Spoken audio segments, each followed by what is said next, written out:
Yo, Jenny Gang, what it do? Happy Friday. We are back for another Jenny Gang YouTube production. Hit that like button, hit the share button, and subscribe to the channel. So, we are still investigating the submersible. 5 people who are basically floating in the Atlantic Ocean right now. RIP to them. Condolences to their family. But I am listening to interviews from people who have actually been on a submersible before. I'm getting confused on whether the Titan is the one that they've been on or if they're just talking about submersibles in general. But I like this guy's take on it. And, you know, you can tell he's a rich, Caucasian person. He seems very knowledgeable. Like, he takes risks, but he analyzes those risks before he takes them. So let's get into a little bit of this interview, and I'm going to give my commentary based on the things that he's saying.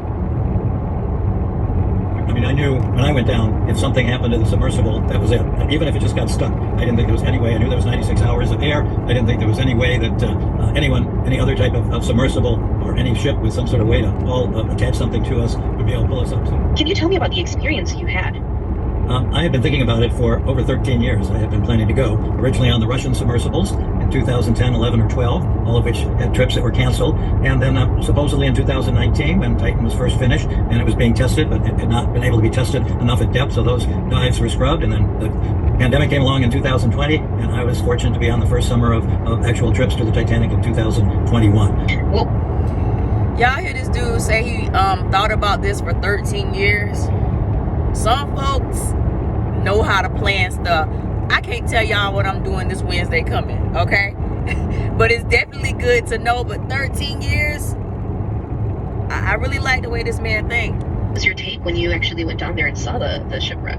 I was so excited. Just the process. I tell people, even if I just been going down to see a fish on the bottom, just the experience of going with a company as professional as Ocean Gate, going down 12,500 feet in the largest submersible ever made, to be able to go to that depth.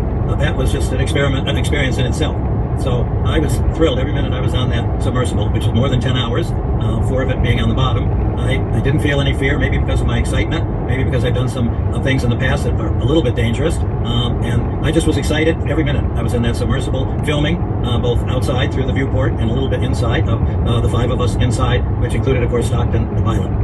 So what is the process like to be able to be on that submersible? Obviously, it was expensive, but it was less than half of what they are quoting now, because I was grandfathered in from 2019, rather.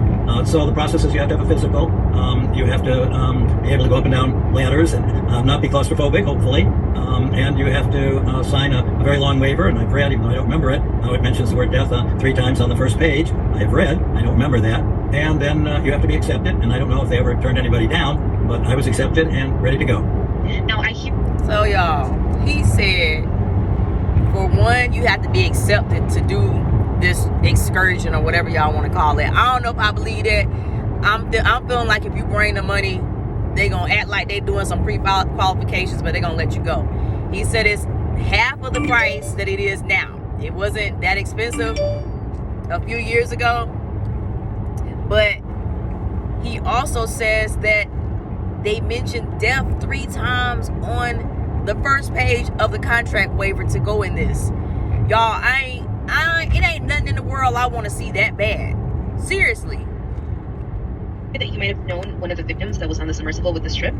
I knew 2 of the victims, Stockton, the pilot. I didn't know him before I went on the trip, even though I'd read about him a great deal when I first signed up in 2019. Obviously, I got to know him on the trip, not as well as some of the other people on the trip got to know him, but we always ate together, and he did a lot of presentations about previous trips in their other submersibles and so on. And then PH, the French expert who'd been on the Titanic more than 35 times, spoke a lot. He was not in the submersible on my particular dive. He was the next day with the 3 other men who got to go down. So I got to know them just through stories they told. I'm not sure I really sat next to them and exchanged personal stories with them that much, but they both just loved talking about what they were doing. How long does it take? Okay, so he said that he was driven by the same captain, Stockton, the one who I talked about in the last video, who was married to the granddaughter of the lady that was on the original real Titanic. He's met Stockton. Stockton is now deceased, y'all. He was the captain of the Titan the other day too. But he says somebody on there with the initials PH, all we got to do is look at the pictures and figure out which one of them this is. They done been down there 35 times.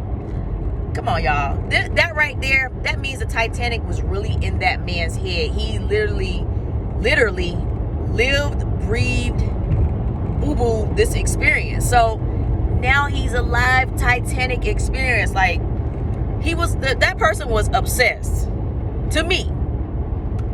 Get down to the Titanic. It takes approximately 2.5 hours if you're going without using the boosters, and they usually don't use the boosters going down because of the limited battery power. So you're sinking by pure weight, and the way they have it weighed, it takes about 2.5 hours to go down, and then once you drop the weights, you drop just enough weight, so it'll take about 2.5 hours to come back up, which is why when they lost communication with the Titan, they didn't notify, the Coast Guard right away, because they thought something had gone wrong, but they would drop the weights and come right back up. And when that didn't happen during, actually, I think it was like 5 hours they waited, then they knew something was wrong. So it's 2.5. Y'all, they failed these people.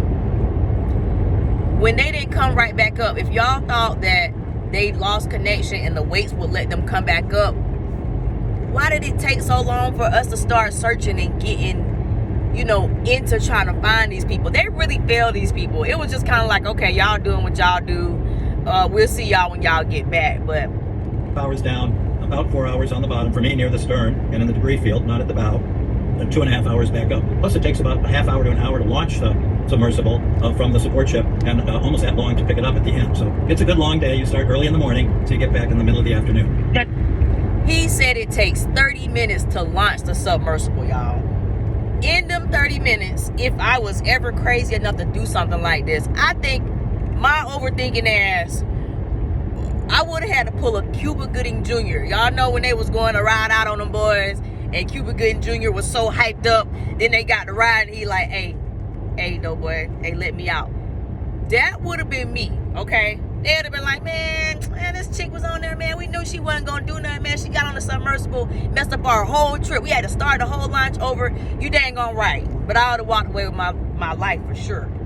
Did you guys have food down there for those 10 hours, water, or what were you allowed to bring with? We were allowed to bring a sandwich, as I recall. I think maybe a bag of chips, and I remember a bag of almonds that was passed around because I spilled some of them, which they joked about because they found them the next day too. When that group went down, some of them were still in the Titan.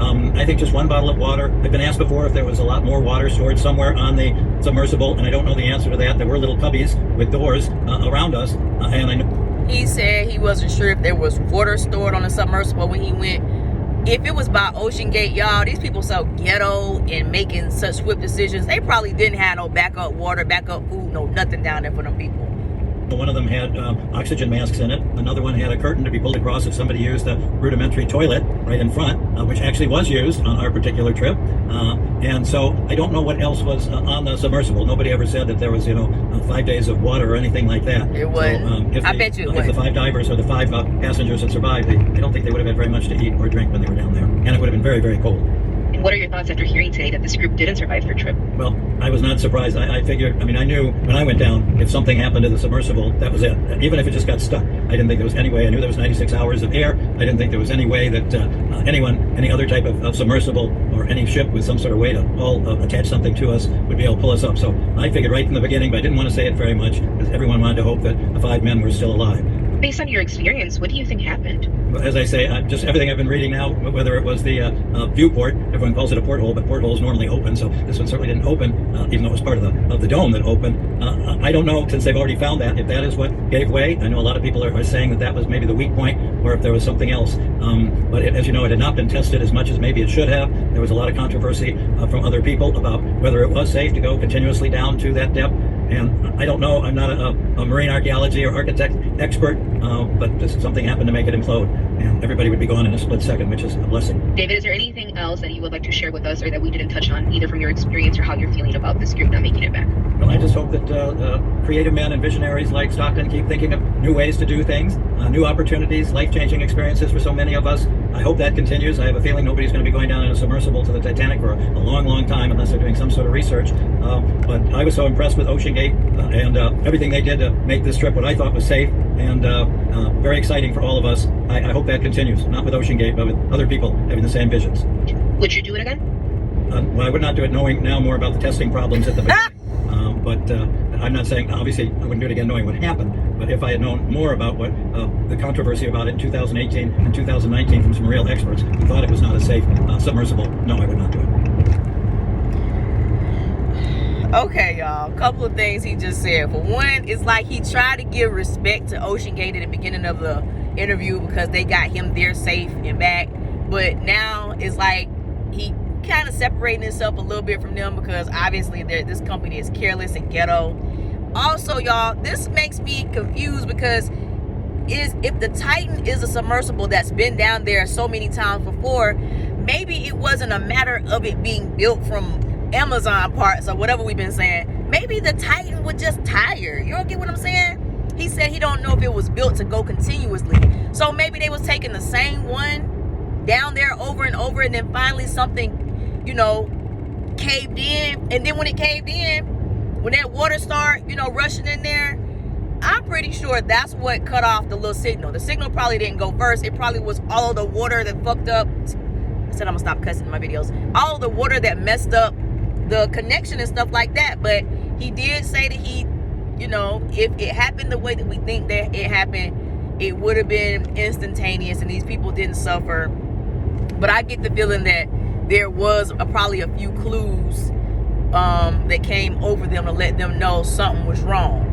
Stockton being a pilot and he's taken this journey a lot before, he probably was trying to soothe them, but at the point where something happened that he didn't recognize, he probably started looking crazy too, and everybody probably just started hyperventilating, and then maybe, you know, not too long after that,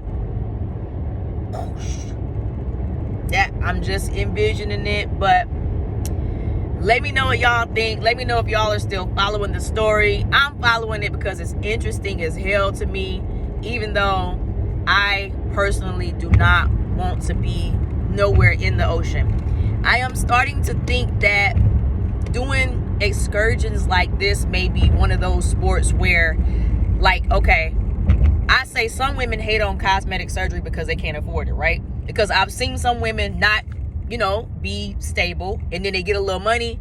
First thing they want to do is go get surgery. I don't know if doing excursions like this that costs $250,000 is maybe just something just because I'm not in that bracket. A lot of us not in that bracket. Maybe that makes it not interesting to us, but I kind of get the feeling that no matter how rich I get, and I'm gonna get rich, I don't think I ever would want to do anything like this. But y'all let me know. I want to see what the gang think. Y'all trying to do this type of excursion, you know, because by the time we do, they probably be done fixed all the kinks. But y'all can have it. Like the video, subscribe to my channel, and I'll see you guys on the next video.